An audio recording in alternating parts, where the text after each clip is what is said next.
Counseling. His presentation, New Horizons in Mental Health Neurofeedback, will include an informative discussion explaining new state-of-the-art mental health treatments that will transform the management of ADHD, anxiety, OCD, PTSD, and more. I know I could benefit from his services. All right, great. Jeffrey, welcome. Thank you. Thank you so much for having me this morning. Most of the time I can't get here. I have children, and the 8 to 9 slot is like one of those times it's like impossible to get out. But I always watch it, and I always look and see there's so many different topics that you guys get a chance to hear from, or I don't know if anybody else has spoken here before, but they look great.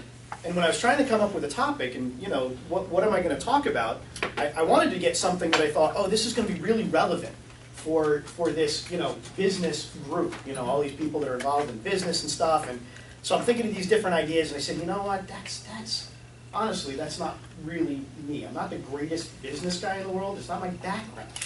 I'm a marriage and family therapist, licensed. I got, a couple of other master's degrees, and I got some, for 18 years, I was a full-time pastor. This is my second career. So preaching and standing up front, if I sound preachy, you're going to know why. I said, what is it that I can do? I decided I wanted to talk on something that I know really well and something that I do, and that's neurofeedback and mental health treatment. And realize that this is probably something that you have heard about and maybe something that you don't really know much about. In fact, you probably, you hear all kinds of stuff, right? How many of us have heard about brain games, on TV, Yep. and we hear things like, what are those things that they've got online? Lumosity? Yeah, Lumosity, that's the one. They've got that thing. There's a new place in Danbury that's opened up that focuses on brain training, that kind of a thing. And then we get things like transcranial stimulation and electric shock therapy, and you're going, wow, this is crazy. And how do you make any kind of an informed decision to use any of this stuff? So I said, well, maybe I can be of service to help you understand a little bit about that. But I do know, on the one hand, you're probably going to find a professional connection on this. Neurofeedback is used in a lot of different places to enhance performance, mental flexibility. It's used by NASA. It's used by the Air Force with pilot training to enhance their ability to concentrate and focus on long-duration flights. It's used by professional golfers, professional football players, professional baseball players to enhance their ability to focus and to concentrate and to be better at what they do. It's actually been demonstrated through research to improve orchestra, professional level, musicians that they hit a block and they can't get through that creativity phase. They do neurofeedback, flexibility training, and boom, there's literally, they can see a change in how a person is able to play more intuitively, more creatively, with more of a flow. So there is something to this, and in fact, there's a lot of people down in Manhattan, high-end executives that are paying, top dollar, $200, $300 a pop, a session of training in order to get what they consider to be a competitive edge. So there is something to this, and a lot of people have found it. I myself have done it. I don't have, I've never had like any mental health disorders, at least that my wife hasn't been able to confirm. But I had to do the training myself while I was doing it. And I can honestly tell you, I'm 44 years old now, I've done the training, and I was like, holy cow, I feel like my brain's 25 again. It is crazy how it's able to kind of degunk what goes on in your brain. And yet at the same point, I'm really the kind of guy that, great, you're all business people, I get it, I want to see you succeed in what you're doing, we're working here in Newtown together. I want to take it to a personal level, because that's what I do. I work with people. My business, I guess formally speaking, my business is all about merging, this is our byline, merging neurofeedback and psychotherapy on the cutting edge of mental health treatment. Sounds cool, right? And yet at the same point, what we're really about, and when I talk to my staff and when we work with our patients, the 3 things that drive everything I do are hope, healing, and wholeness. Those are the 3 things that drive us. Hope for those people that have tried everything in mental health and it hasn't worked. Hope is for the people that feel like, oh, dang, I think we're just stuck. I'm stuck on Ritalin for the rest of my life. Darn it, I'm going to always feel like my brain's in fog. Oh, darn it, I'm always going to have this anxiety. And we settle. And a part of what I feel like my mission in life is to say, no, actually there's an alternative. There's things that we can do to make changes to make your life better, and that leads to healing. And so when we work, we try to actually bring about real, legitimate change. I don't believe in treating people and just making you feel good, you know, so that you're on a high when you leave the office. I really want people that come to our office and get treatment through us to be fundamentally changed in their relationships, in their ability to focus and concentrate, to perform, so that it results in what I call a whole life. Wholeness to me means having the kind of life worth living. That's what it means to me. And hopefully at a personal level, I can get you to that place right now and just say, are you living the kind of life that you want? Because I know, as a marriage and family therapist, working with people, I go, some of us, our hearts are breaking because of our children. We're struggling with some of their behaviors, or we're struggling watching them as they're having a hard time in school, and our hearts break for them. I meet parent after parent after parent who's heartbroken having to put a child on Ritalin, knowing deep inside that we don't know the long-term effects of these medications on their growth, their development, what it's going to mean 10 years from now, 15 years from now, and will my child ever get off of it? And do we know the long-term effects for this for 15, 20, 30 years? And they're all good, yes. Everything about it. I'll talk about the neurofeedback and the actual effects in the long term. There are no side effects in any way, shape, or form like medication. The effects are enduring, just to answer the question real quick.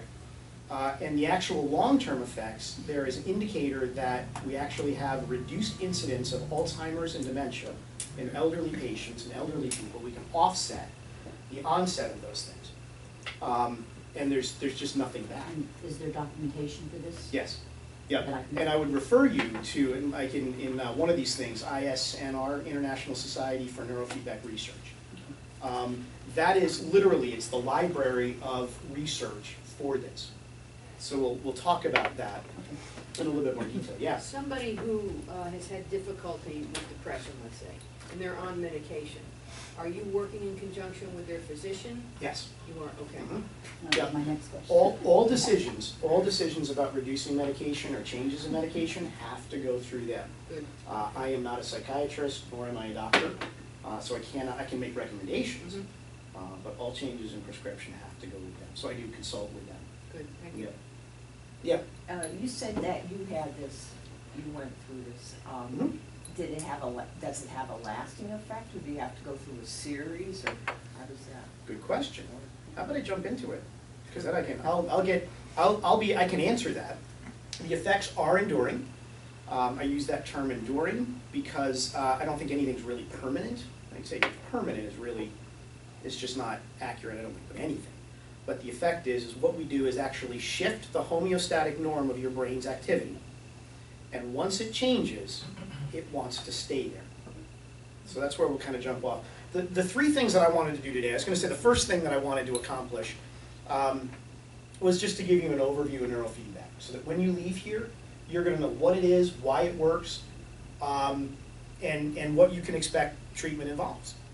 The second thing I wanted to do was basically plant it firmly within the future of mental health treatment.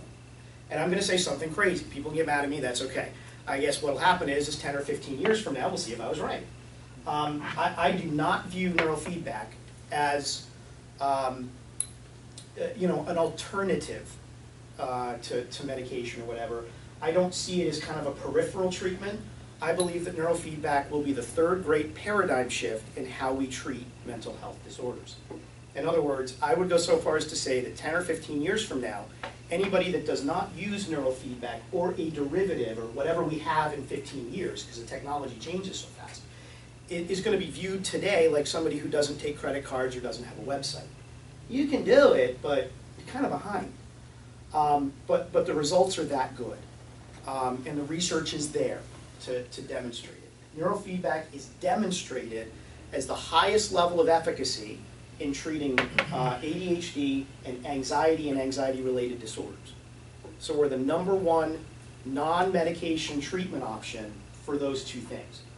The efficacy evidence for other mental health disorders like depression, slightly lower, but there's still evidence that it works, and we're still figuring out how to improve that. Most of the problem is that we just haven't had the double-blind studies to be able to demonstrate it. But that's coming with time. But we are, with the American Pediatric Association, the highest level of efficacy for treating ADHD. We are the only treatment that does not require meds. Every other level 1 intervention requires the use of meds. In fact, if you combine us with meds, we drop down to a level 3, which is not as good. So you add meds to what we do, and we actually don't have as good of an outcome. All right. So what is it? Simply stated, neurofeedback is simply retraining your brain.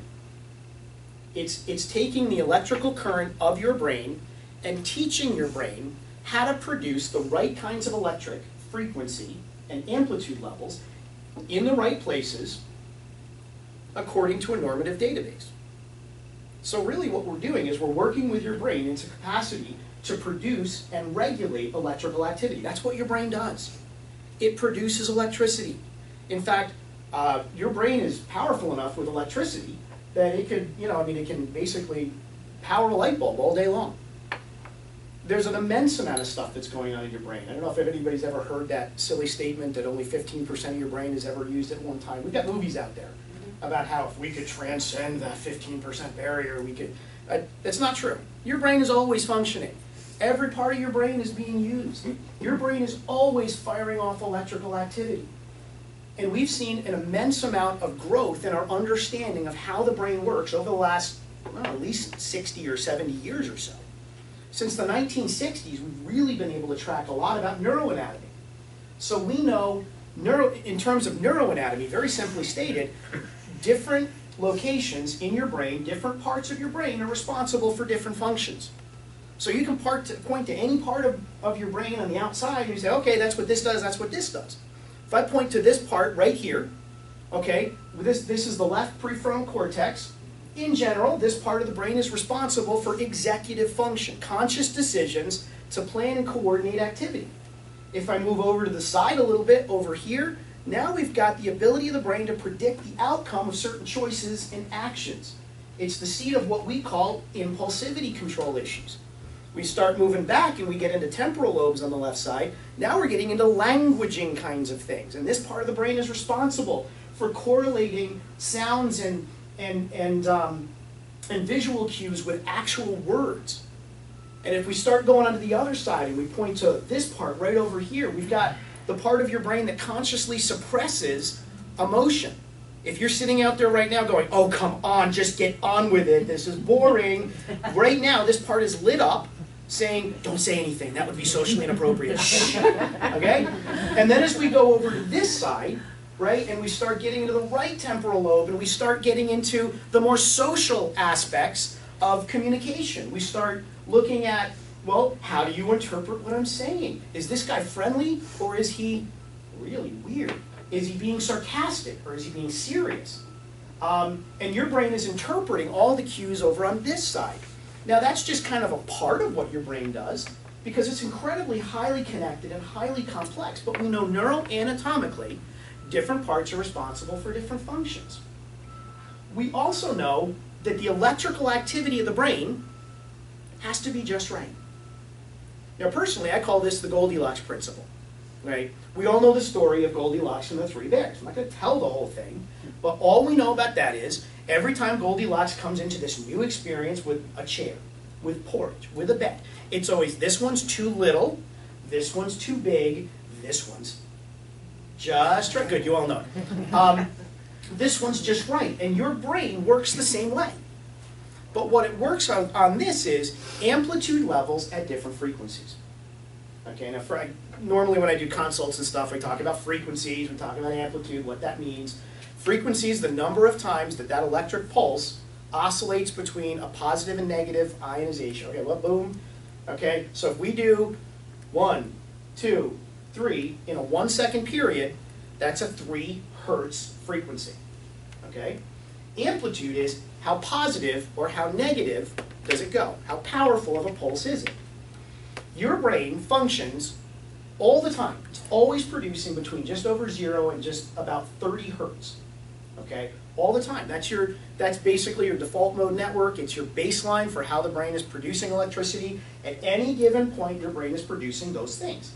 You can produce as high as 100, 200 hertz, but it's always very localized, it's very brief, and it goes away. So most of what we focus on is the 0 to 30 or the 0 to 40 hertz range. Your television set runs on 60 hertz, all right, just as kind of a comparison.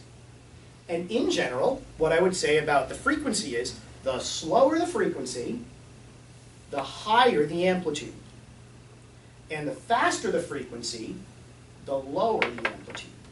So typically, very slow waves in your brain, if you've got like a 1, 2, or 3 hertz frequency, it's going to be a really big, and this is what I talk about. You've ever seen the EEGs? This is all of what we work with is with EEG technology, advanced stuff. Okay, you get these big curves, and those are very slow waves. When we get to higher frequencies, they're very fast and very tight, boom, boom, boom, boom, and we see that. Now we know from research, analysis, comparison between different people's brains, we know what frequencies should be at what amplitude level at what location of the brain. It's different across things, but we now have databases that tell us this information. So with neurofeedback, the first thing that I would do with somebody coming in that wants to know if we can train them is we quantify the electrical activity of your brain. We put a cap on your head that has 19 electrodes, and all we do is we read the information. People are always asking me, are you going to jolt me? I'm like, only if you're bad. You know, I use that to threaten the kids that don't want to sit down. No. But we just read it. I mean, literally, it's no more invasive than that camera taking a picture of me right now. We're just reading the information. What we do is we take a snapshot in the beginning of the electrical activity and we compare it against the normative database. And in that, we're able to see which frequencies are too high, which ones are too low, and which ones are just right. Now, the crazy thing about this is, when we see a deviation over a location and at different frequency levels, we will almost always be able to correlate it with a mental health symptom. Okay? This is key. We can always correlate these areas of dysregulation with symptomology. So let me give you another illustration of this. We're going to relate it to one form of ADHD.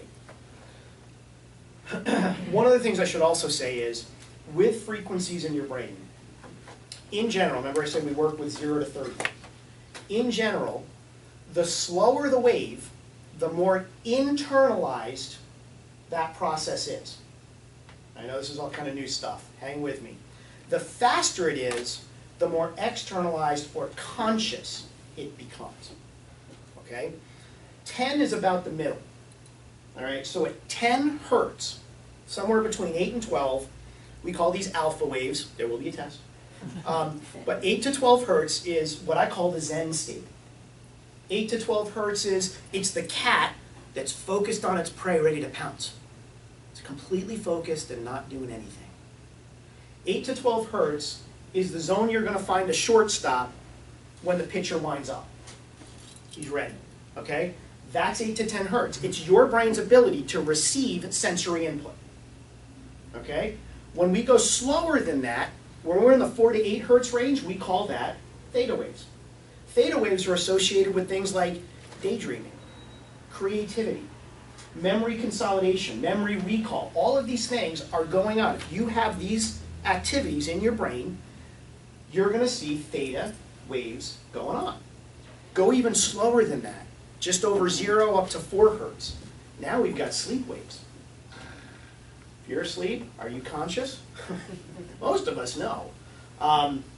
You know, but the majority of what's going on is very slow wave activity when you're asleep. It's also deeply internalized. You can be awake and still have them. It's also what we see when the brain is healing, which is why it's important for sleep.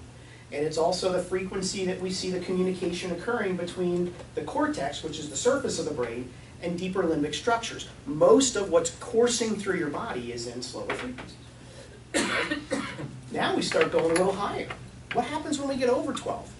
Well, the higher we go over 12, the more conscious processing it becomes. So we get 12 to 20 hertz, and this is where you're thinking through things. You're wondering, you're thinking about things, you're analyzing, evaluating information. When you start getting to 25, 35 hertz, now we're starting to get a little hypervigilant. Now we're processing really fast. Now, it's not always a bad thing, because a lot of times when we see these really high spurts, it's because maybe you're trying to figure out a calculus problem, or you're really concentrating hard on how to fix something. Okay? So the faster it goes, the more you're focusing. Now, I'm gonna see how many of you are gonna be able to apply this information. We're gonna pull this all together, and you're gonna tell me a diagnosis. All right? I want you to come up with a diagnosis when I tell you what the symptom is and what the frequency problem is. All right? So remember we said this part of the brain is responsible for executive control and function, and this part of the brain is responsible for predicting outcome of events. I have a kid that comes into my office. He's got a problem with impulse control, can't focus, can't sit still, can't get anything done. And I see massive amplitude, slow wave activity right here. Very slow wave activity, lots of it. It's like his brain in the left frontal, prefrontal cortex is asleep even when he's awake. What do you think that one's going to be if we were to diagnose it? Hyperactivity. ADD. Yeah, we got an ADD kid here. Absolutely, good stuff. This is one form of ADHD. Now, we only have one term to cover something that I have at least 6 distinct signatures on. Okay, so I know that what we universally call ADHD, I know that there are at least 6 different neurological disorders. Okay, we have no way of differentiating that. In fact, Daniel Amen, if anybody's familiar with the work, Daniel Amen is a very famous guy that wrote, books on it. He identified 6 different styles of it. He works primarily with what we call SPECT scans or blood flow analysis. He hasn't used the neurofeedback as much, but he recognizes it as a powerful tool. But he identified these 6 different forms based upon mostly symptomology and brain function. But boy, when I tell you, I can tell you exactly what kind of an ADHD kid you've got just by doing this analysis. It's amazing. But what happens with a kid like this and an adult? Because it's not just kids. What happens with a kid like this is you've literally got sleepy left prefrontal cortex. And so what do we do with those kids? How do we typically treat a kid that's got poor attention, hyperactivity? Medicate. What do we give them? Ritalin, which is a stimulant. Kind of makes sense, doesn't it? So what we're trying to do is what the stimulant does is it will slightly decrease the slow wave activity, but it will also boost big time the faster beta frequencies, the higher frequencies. And what they're doing is they're taking the faster frequencies and they're forcing it to wake up the slower frequencies so the kid can focus, and it works. I said the problem is, the analogy I use on treating a child that way, it's kind of like saying you get in your car and it's not going anywhere because the parking brake's on. And in order to move your car, you depress the accelerator harder and harder and harder until it starts squeaking down the road. And that's what Ritalin does. Ritalin is depressing the accelerator until it overwhelms the parking brake so that you can move. We have a different solution. Our solution is to take the parking brake off. So we work with that child to decrease the high amplitude delta in the left prefrontal cortex. When we do that, and this is where people kind of go, or they go, you're a nut job. When we do that, eventually the symptoms dissipate. They dissipate. Just go away. I mean, I get all the time, after several sessions will occur, I have people come in and going, I don't know if it's a coincidence, but yesterday my kid just sat down and did his homework. I didn't have to say a word. Well, you're right. It might be a coincidence, but we get a lot of those around here. In fact, 90% of the time, we have a 50% or better reduction coincidence. After how much period of time? Great question. So what we do, when we actually engage, How long a period? how long does it take for the training? Training does take time. All right, this is where, when people say this sounds like a miracle, I say, yeah, wait until you find out what it's gonna take. It's like training for a half marathon if you've never jogged before. Don't know what to say. If you wanted to be able to jog 10, 12 miles, you would have to get out you'd have to be out there 2-3 times a week running. Okay? And it'll take a good bit, it'll take a couple of months, but you'll eventually be able to run that distance. It's the same thing with the brain training. So what we do is we have people come in, they come in 2 to 3 times a week, okay, for a 1-hour session, and we train them during that time.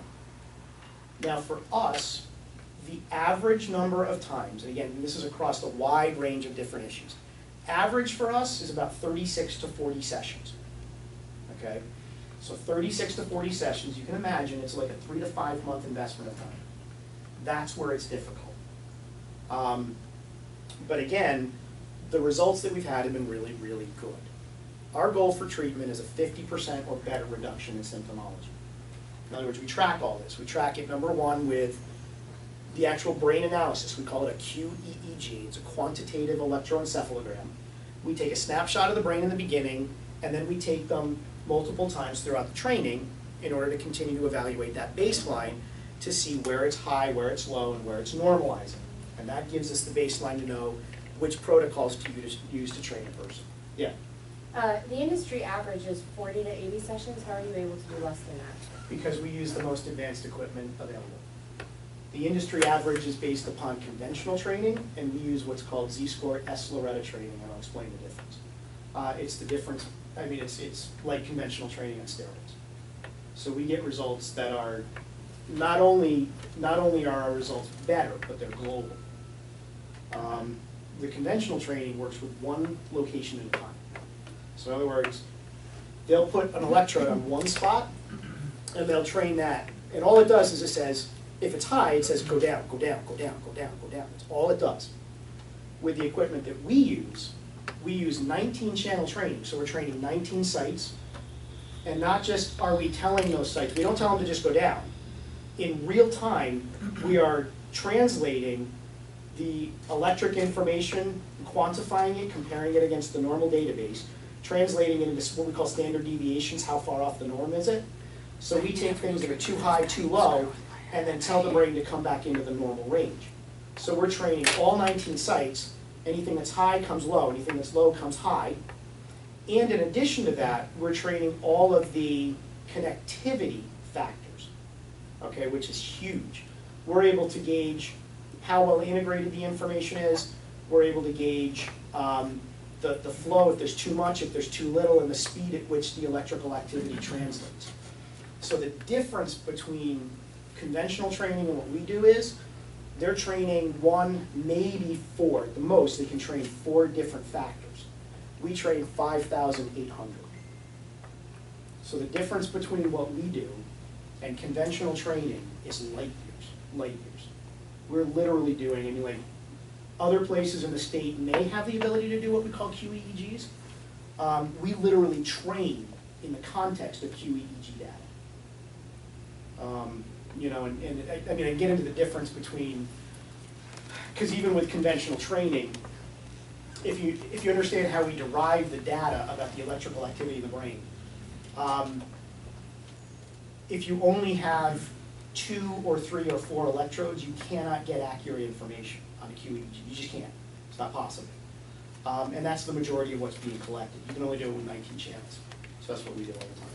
Good question. If a child is already medicated, Mhm. like do you need to take them off the medication in order to get this, the scan to Get be started. accurate, or are you just going from that medicated level to? We don't have to, no. Because we have research that indicates what the effects of each of those meds are on the regulatory and the electrical patterns. So we know that something like Ritalin, for instance, is going to raise frontal betas, and it's going to slightly inhibit deltas and betas. And so we know that. We take that into account. The problem is the synergistic effect of multiple meds. So when we have people coming in with 4 meds, it's really, really hard to get baseline. But what we do is we work with people, we train them, which provides a level of stability while they're coming off the meds. And the more meds they come off, the better we get a more what I call organic picture of how the brain functions. And is the training that you're doing, is that interactive, or is it just something that you're wearing a helmet and it happens and you're just resting? I love what I do, Yeah. because your training is watching a movie. That's it. Your training is watching a movie with a cap on, okay? Your brain is always looking for two things, always, whether you know it or not. It's always looking for patterns and it's always looking for rewards, okay? It's always looking for patterns because that's how it makes sense of the world, okay? I have a little stuffed animal and I go, you know, when you look at the stuffed animal, it's got a face on it, I go, what's that? I go, it's a face. I go, no, it's not. Your brain identifies it as that because your brain's looking for patterns. Really, it's just like cloth and stuff designed in a particular pattern that you identify as a face. That's just how it works. That's the nature of the universe. Your brain is looking for patterns. But more than that, it's looking for rewards. It wants good things. It wants to avoid negative things. So if you were to step out of the room and come back inside and I gave you $10, you stepped out, you came back in, I gave you $10, you'd be like, huh, out in, out in, out in. Every time I gave you $10, I would be proving this theory correct. But we do that on a conscious level, and it's the foundation of behavioral conditioning. Everybody knows behavioral conditioning, done deal. It works, okay? But that's because on a fundamental neuroelectrical level, pre-conscious level, that's what your brain does. We tag directly into the pre-conscious activity of your brain to help your brain be rewarded for certain electrical patterns. All right, so this is what happens. Somebody sits there, and they've got the cap on their head, and we're reading the data. As long as their brain, the pattern of the electrical activity, falls into a certain range, a success threshold, we'll call it, surpasses that threshold, they can see the movie they're watching. Night of the Museum, Star Wars, whatever you want to watch, it's cool as long as it's, you know, cool. But they're sitting there watching. If it goes below the threshold, then the screen goes dark. Can't see anything. Now we add an audible cue to it because your brain, for whatever really weird reason, thinks it's just ducky to produce noises by adjusting itself. It's the craziest thing. Your brain, doesn't matter if it's an annoying sound, if it's a cool sound, whatever it is, your brain wants this beep noise. And the more successful your brain is at doing it, the higher the tone goes, and your brain likes higher tones. That's why when we talk to babies, we go, because we respond to that. Okay, so we integrate all of this stuff, and so a person will sit there for about an hour. We train them for about 45 minutes at a session. And while they're sitting there watching TV, when their brain does what we want it to, the screen turns clear. When it's not falling into the ranges, it goes dark. Now, based upon neuroplasticity, you guys have all heard this term. Neuroplasticity, a lot more than just what I'm going to say, but one of the main things about neuroplasticity is the more you fire neurons together, the more they wire together. So if you repeat certain electrical patterns over and over again at certain electrical frequencies over and over again, eventually those neuronal pathways wire together. It's actually been demonstrated with MRI research that neurofeedback enhances and strengthens and grows neuronal pathways. You heard me right. Okay? Before and after images show clear development of neuronal pathways. So we're able to actually grow those. And I like to say, the images, if you have an acre of property that's completely overgrown with thorns and thistles, and you need to get from one side to the other, you're going to go through it the first time with great difficulty. But as you continue to go back and forth, and you push the weeds back, and you push the thorns back, and you get your blade, and you start hacking away, and you clear that path, are you going to go through that path, or are you going to go through the thorns again? You're going to go through the established path. So this is why the effects of neurofeedback are enduring. Because once we wire you together this way, you have a new path that your brain defaults to. Yeah. Once you wire somebody together, you have to keep coming back for, It's a great question. Periodically, most of the time, no. The vast majority of cases is not. and how does the medical profession regard your services? I get anywhere from welcome relief thank God, this is amazing, very open to, I've been called a witch doctor, I've been called God. Only God can do what you do. I mean, I've had people angry with me because I said that our results are 90% of the time over 50%. I've had people yell at me, is that a double-blind study? Is that a double-blind? I'm like, no, I track symptomology. I'm just telling you, you know, talk to my patients, ask them. You know, Is to this me, covered they're the under ones that I insurance? care Is this about. covered under insurance? Many of them, yes. Really? Yep. Wow. Covered by Husky, huge. Covered by Anthem, covered by Cigna. Aetna is the only major carrier that doesn't recognize neurofeedback. Connecticut? No, I don't think it does. But there's also problems, honestly, because as a licensed marriage and family therapist, we're the latest comers to the mental health treatment field. So we have the greatest challenges in terms of getting reimbursed. So over time it could. So over time it will, Yeah. yeah. But I actually find more of a problem. If I was a social worker, I'd have no problem getting reimbursements, or a psychologist, or whatever. It stinks, but yeah. What's the average charge per session? I charge $125 per session. The going rate across the country is $150 to $200. I will not do that because I'm not in this to get rich. I'll be perfectly honest, and I believe that I want to make it as accessible to people as possible. And I take insurance, which I get, oftentimes I lose a lot. You know, for instance, Husky reimburses me $80 a session, not even. But I'm in this to help. That's why I do it. And how are you, for a traumatized brain, how are you working in conjunction with the counseling portion? We actually do, for what we do I do a lot of assessment work. I think a lot of our results are because we do good assessment. And when I do assessment, I don't just review them neurologically. I do a complete biopsychosocial with them. I mean, I worked in the intensive outpatient at St. Vincent's in Bridgeport. I was the intake coordinator, so I honed a lot of skills down there doing intake work. But we do very thorough stuff. I actually do a family session most of the time, or at least a therapy session in terms of actual intake work, because I want to get a baseline for intergenerational patterns, boundary issues, structural issues. I look for any kind of behavior that may or may not be neurologically related, because I get a lot of behaviors that are not neurological in their foundation, and they need a behavioral CBT or some kind of a strategic intervention to address. So that's where I begin to look at it. I also look at a lot of resiliency factors. I have a background, I have a master's in philosophy of religion, so I look at a lot of different hope constructs. I believe that resiliency is fundamentally rooted in a sense of meaning and purpose, so I'll actually address those issues as well. So I come at it from a lot of different angles, and then we cater our treatment plan not just to do the protocols, but to address a broader range of issues, to address even family issues, because it's crazy. Sometimes I get kids that shift, and the parents, in some sense, almost need their kid to be dysregulated. So I have to shift the parents to heal the kid. Yeah. When you have kids who are older, no, the question is, if you're doing the sessions and there comes a point where it has to study, say that you've been doing them for a month and a half, weekly, twice a week, and then you have to stop and you can't come back for 3 months. Yep. Do you lose what you've started?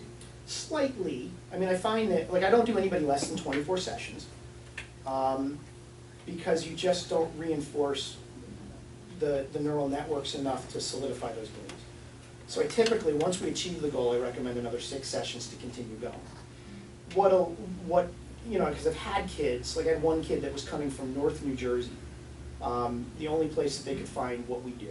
I mean, the advanced nature of what we do is just not done. There's only 2 of us in the state that do this. So they're coming from North Jersey. They did 24 sessions. They gasped across the finish line. I mean, you can imagine 2 to 3 times a week coming from Jersey in the evenings after school. These parents were heroic. And he was severe. We got ridiculously good results with him, extraordinarily good results. It was his brain more than even our technology, I would tell you. But after about 2 months, 3 months, he started to get a little bit more anxious again. We've just started training him to reinforce it. Like as we're getting to the summer, they're now able to come back. I'm sorry, so they So- came for several, They came for 24. He was Uh-huh. very severe in terms of Okay, data yeah. excess. But He and had then stopped and now phenomenal come results. We stopped. There's been about a 3-month hiatus. He's not anywhere close to what he used to be. But they started to see some issues of impulsivity, creeping back in again and having a hard time. So I just ran another Q on him, and actually he's sustained beautiful, you know, he's really sustained well. He's really not that bad. There's just like one area that kind of I'm thinking of the backtracked a college kid. You know, if Yeah. you started something now and they have to go away to college in August. Right. And they don't come back till December. If they start now, I'll have them ready to go to college. Yeah, I mean, typically I can get them, you know, and then if they come back, even if they go back a little bit, their brain will remember. It's like muscle memory, Okay. and they'll go right back. Yeah. Oh, no. No. Yeah. I thought I heard you say something in the beginning regarding Alzheimer or dementia. Yeah. What would be the success rate of the elderly versus the young people? Because they, you know, that old saying, you can't teach an old dog new tricks. Your brain is still neuroplastic, Sure you can. even when you're older. Yep. There are certain things that we take into account, but I mean, the reality is, yeah, our children's brains I would tell you that pre-18 to 21, brains are doing amazing things to shift and change. I mean, the neurological changes are profound during that period, so they're really neuroplastic most of the time. We've done from 4 to 84, literally. I've done an 84-year-old gentleman, and I did a 4-year-old child with cerebral palsy. When you get older, we can still train. There may be some little bit less efficacy, but we can still train. Does the brain heal?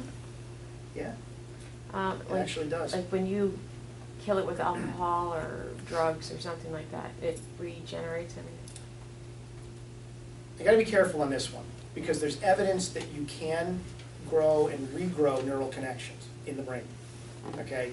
If they're blood clots, those can dissipate, but even if you get like a blood clot in the brain, your brain is going to change how it regulates itself to compensate for the damage. And when it changes like that, that becomes the new homeostatic norm, so even after a person's blood clot clears up, and even if they're fine, they've now dysregulated. So we repair and help that. But in terms of actual anatomical damage, I would tell you, neurofeedback is not at this point the cure for that. It can enhance function around it and very, very slowly can improve it. I've seen studies where they've literally trained a person that had brain damage or like surgery on their brain and took parts of the brain out, where they trained that individual for, I mean, literally years, and they had astounding recovery. And they did see neural growth, but we're talking like 1,000 sessions, not in the range of 36 to 40 or 100. When you talk about the counseling piece, Yeah. will you work with an individual's personal counselor? Yes. How did you physically feel? You said you got rid Yeah. of the junk. What does that mean? I'll tell you, I had a massive amount of delta theta excess, very slow wave activity over the sensory motor cortex. All right, I would tell my wife every day, I felt like I would wake up in the morning, and I'm very active. I'm like, nothing in me that's depressed. I'm not an anxious personality, and I work really crazy hard. But I would tell her everything that I do feels like I'm walking uphill in the mud with an 80-pound rucksack on my back. That's how my life feels. And she'd be like, oh, stop whining, stop complaining. I mean, she'd be like, just get moving. Like every time we'd go jogging, like we jog, and like I would tell her, I'm saying, I can't even tell you, when I jog, I feel like I just want to roll over and go to sleep. Okay? I did the training. I can't believe how easy life is. I can't even tell you. I can't even believe it. I go, because I resolved all the issues over the sensory motor. Basically, it was telling my body to shut down. Just go to sleep. Didn't want to. I had to work really hard to keep moving. The energy from me has been ridiculous. For me, it was marvelous. Yeah. At what point do you address nutrition and gut health? In the beginning, yeah. I believe it's a very important factor. If people are not exercising and not eating right, those are absolute confounds to treatment. I mean, what do you usually suggest? Do you send them somewhere? Do you refer them out? If there's a clear issue, I will refer them out to like a nutritional expert. I also have to look for things like metabolic disorders, thyroid issues. diabetes, those will directly mess with your brain regulation. So those are potential issues I gotta refer out for. Are you guys seeing the research on the third brain? On the what? That third brain that's been found? We've known about the second one for a while. It's Yeah. like now there's research out that there's a third brain, and that's gut health has been proven to address many of those mental disorders. Yes. And that's where it's stemming from. Yep. You can't feed the brain, how's it gonna work properly, right? Right. Yeah, I'm not familiar with that as much. I can show you some. Very cool. What do you do? I'm in sports medicine, so I Excellent. do athletic development, Yep. but now I'm very, very in touch with wellness and holistic healing. Right. Yeah, and again, for me, and a lot of this with the field that I'm in right now, is like I said, like we do a form of training that's only been available for about 3 years. So even though I say, hey, I've been doing this for 3 years, I'm actually one of the veterans. And in my office, we have probably one of the best QEEG analysts in the state, which trained by the people that invented it. So we're able to do stuff in my office that nobody else in the state can do. They outsource to do what we do in-source. But for us, it's been an incredible learning curve. I mean, we're, having to take the new technology, learn that new technology.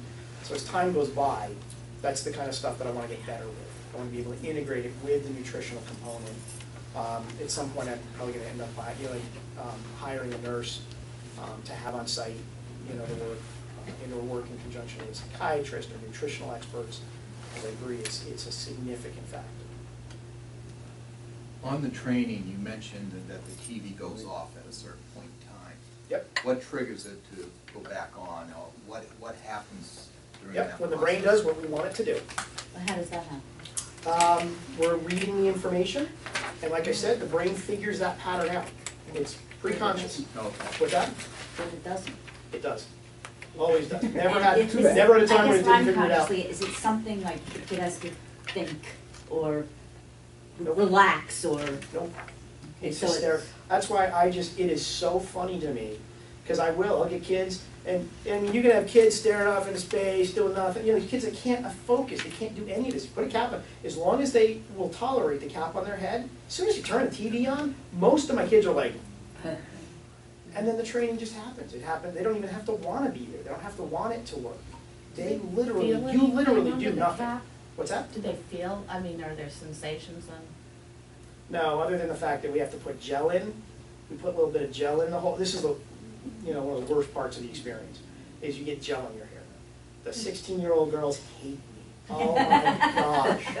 And then I have like the 10-year-old boys, you take the hat off of them, and their hair's sticking up all over the place. You're like, okay, Mom, can we go to a party now? Like they got gel, but we try to clean them up. It's the worst part of it, but you feel nothing. Nothing like that. We don't, and I know you had asked before about side effects. Everything we do is completely passive. In other words, we don't inject anything, we don't stimulate anything. All we do is read. Can they do something else They could, while the movie's going? yes, they could, but I don't recommend it. Could they because- read? What's that? Could you put a story up that they could read? Mhm. Yeah, and the story would go. Yeah, you could. But I'd still have to, it'd be You put sound video based. games up? Problem, like a lot of conventional training uses video games. The reason I can't use a video game is because it has to do with the metrics and how we hit a threshold. You can't really get, the only thing you can do it with is like a race car thing where it affects the speed at which you can drive the vehicle. So that's the biggest, it's kind of hard to do it that way. I've had kids ask, they're like, can we do it on Xbox? I'm like, when they produce the software, I will. Yeah. I don't quite understand, how are you changing the frequency? The brain changes it itself. What's But coming? why is the brain, what causes the brain to do that? It's behavioral conditioning. We are conditioning the brain, and that's where neurofeedback comes in. So we're reading the neuroelectrical activity, Right. and then we provide it with feedback that's positive when the pattern is correct. And that's electrical. And that's an That's electrical what's coming thing. in through the cap. Yep, so that's why there's a constant feedback loop. I see. We have a constant loop. And are where it you goes- changing dials or, Oh, yeah. whatever it We is have- to control the We amount have of fun. We generate a three-dimensional image in real time of the electrical activity of your brain. So we can take a brain and turn it around, we can be Yeah. like, hey, what's the precuneus doing today? Are you controlling it in some way that if Yes, the TV is slow to come on, you add a little more of this or take away some of that? yes, yep. And we even have stuff that's self-regulating, so our protocols are such that we can adjust to maintain optimal behavioral conditioning for the place where the patient is. All right, so you always want that patient at about a 65 to 70% success rate. That's an optimal learning range. So we actually have our protocols immediately adjust to their performance to get into that optimal range. How many patients have gone through the process? We've had in my office, I've done over 150, but we've only been here for about 2 years. Do you have any that are willing to be spoken to and Sure. recommended? My number one source of growth right now, I mean, probably 60% is referrals from current or past people. Are a lot of wives referring their husbands? Yep.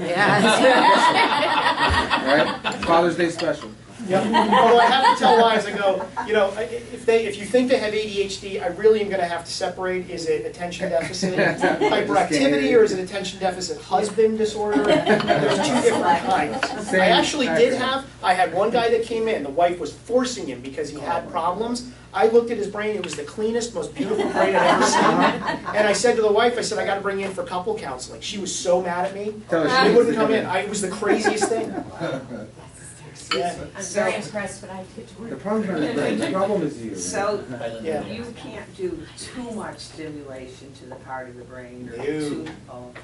I like to say the equipment that we have requires a profound amount of expertise to use it well, but it's idiot-proof, which is good for me.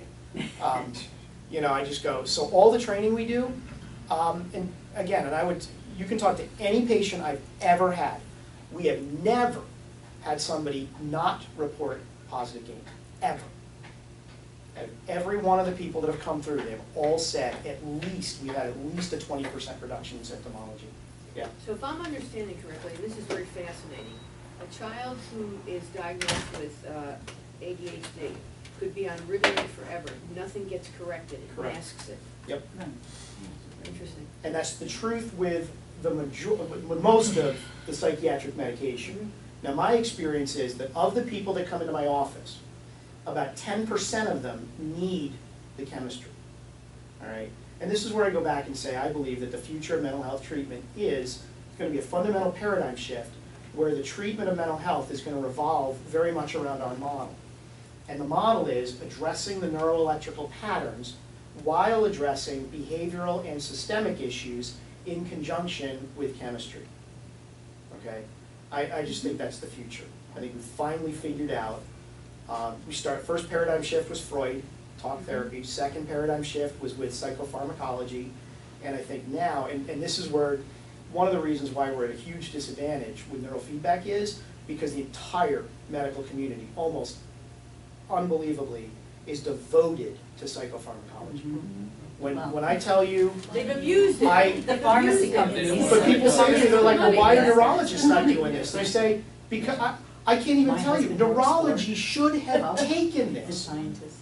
The mental health field took it over because nobody else was doing it. And neurologists that all use EEG technology, all they're looking for is seizure activity, really. They're looking for, seizure activity in the brain and bad lines. That's what they're looking for.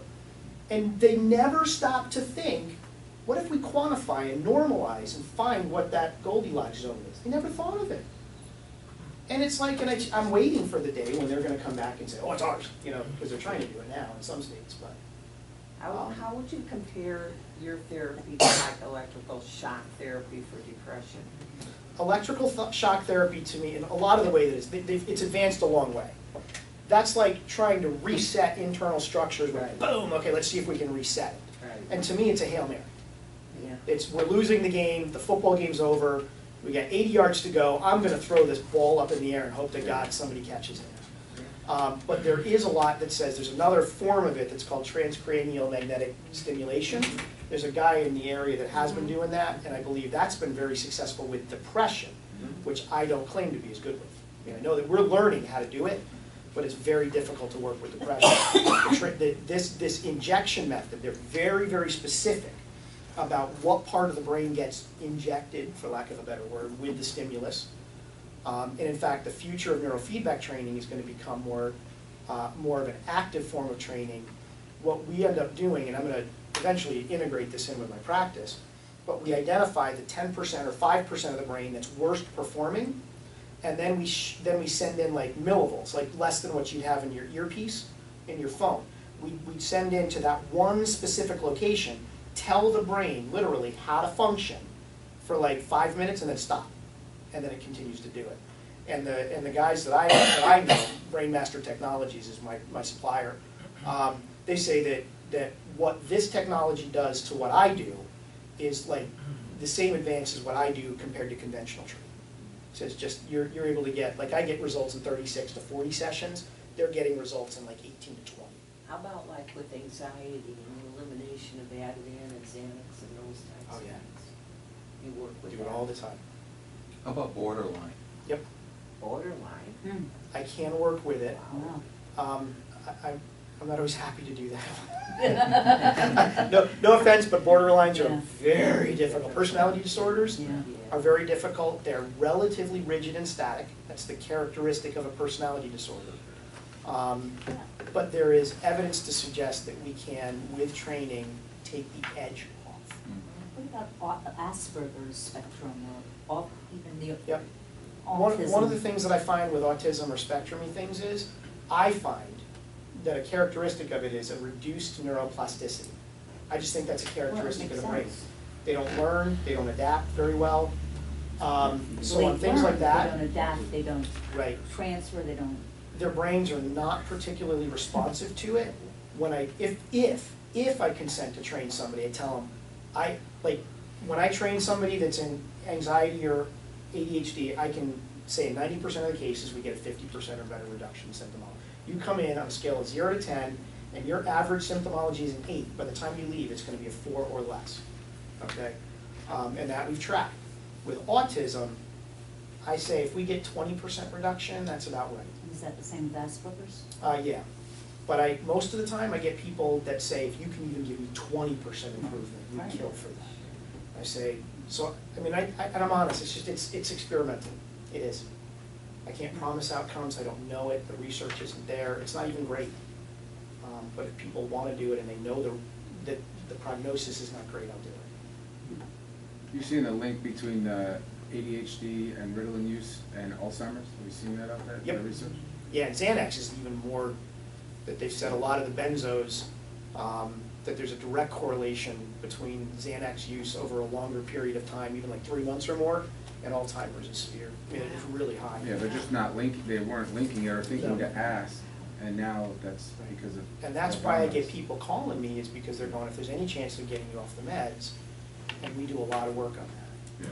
Yeah, at least half of my clients are completely off of their meds if they come in on them. Does Medicare cover your? No, well, Medicare probably would, but Medicare doesn't recognize licensed marriage and family therapists. Ashamedly, I hate to admit it, but, Social worker on staff. yeah. Yeah. There you go. Just get them on staff. Yeah, I want a psychologist, because I want somebody that can do the evaluation work that I do. So that's a part of it. What's your outcome for migraines? Very good, if it's anxiety related. So not if it's like something that's been chronic. all If it's neuropathy, in other words, neuropathy has to do with neuronal connections. It's something, could be linked to like Lyme's disease that damaged your neurons or something like that. If that's the case, we don't get any results, really. You know, but if it's anxiety related, a lot of times I get it starts here and it radiates backwards, is the kind of migraine that we get phenomenal results with. And it, you know, things like panic attacks, honestly, and I cross my fingers, hope that this doesn't change. I've never had a patient that had panic attacks that once we started training, ever had a panic attack again. That's just us. I mean, it's possible, but once we start training, panic attacks, they're gone. They're just gone. OCD tendencies. We've treated misophonia, which is a form of OCD. And like, yeah, with migraines and sleep disorders, we're #1 for sleep disorders that are related to anxiety. I mean, I've had people that couldn't sleep for days and days and days, and they come in and we do a relax protocol on them, and they're asleep on the couch at the end of the session. I mean, it really is, because it's anxiety is just a bugger. And we also have, I've got a woman on staff that does EMDR. And so we're working now, we're looking to become a research base for PTSD and trauma and combining EMDR with neurofeedback. Because if you're familiar with EMDR is really effective in helping people to discharge the negative emotion associated with traumatic memories. But the problem with EMDR is if a person's way too reactive, you can't train them. We can stabilize the reactive person with the neurofeedback. So we do 12 sessions with somebody like that. We can actually stabilize their reactivity, then they can do EMDR. And EMDR does stuff that we just can't get to. So. And yeah, and right now we're on Churchill Road. We just, I don't know if you guys know, on Berkshire, across from the highway, do you guys know where Newtown Youth and Family Services is? In that area across from the high school. We just bought one of the buildings there. So we own the building, and we are in the process of renovating. We have 2,500 square feet that's being renovated in there. And we will be setting up, hopefully, one of the state-of-the-art centers for the, at least the state, if not, the country. Where the bank is? Nope, it's on Berkshire, Yeah, which is, where the high school? yeah. Across the other side of the street from the, from Newtown High School, like where the fields are. It's on the same side as Berkshire Motors, but. Yeah, it's a that's little what I'm different saying, face. that there's a just a building there that has a credit union, right, that's what. I think that's the one I bought. Yeah. Because next to that is the Graceful Planet and the nursery school. or Correct, whatever. yeah. Yeah. So hopefully we'll be starting there June 15th is when we're scheduled to open. We have a waiting list. If anybody wants to talk to me about setting up, I'm more than happy to do it. So my guess is, because most of the time I talk to people and they're all like, oh, this person, I gotta get this person in there. So if you have any thoughts like that, and we have a little bit of a wait list now, but once we get into the new facility, that's gone. You said there's 2 places in the state, where's the other one? It's Anthony Silver's Gray Matters down in Westport, and he's the guy I started with. He and I are good friends, and I worked with him for 2 years. So he and I both literally were the kind of the pioneers. He's the pioneer.